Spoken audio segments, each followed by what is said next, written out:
জন্মদিন বাড়িতে যদি এত কিছু মেনু হয় তাহলে বিয়ে বাড়িতে কত মেনু হবে।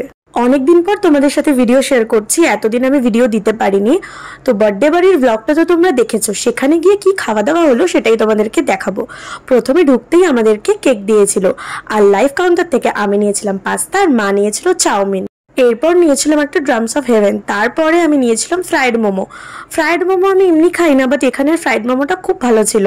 গলা ভেজানোর জন্য একটা মকটেলও নিয়েছিলাম। এই মকটেলটা না ভালো লাগার কারণে আমি আবার ব্লু লাগুন নিলাম, এটা কিন্তু বেশ ভালোই ছিল।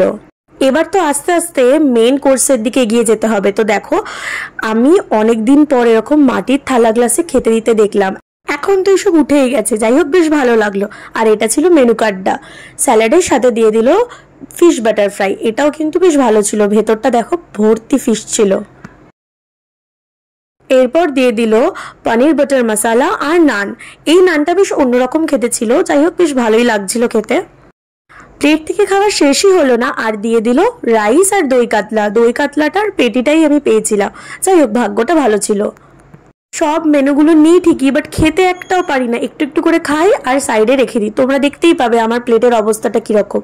তারপরে দিয়ে দিল কুসকা পোলাও, তার সাথে চিকেন কষা বাটানো হয়েছিল, আর আমি নিয়েছিলাম চিকেনটা। চিকেনটা বেশ ঝাল ঝাল করেছিল, আমার তো খুব ভালো লেগেছে।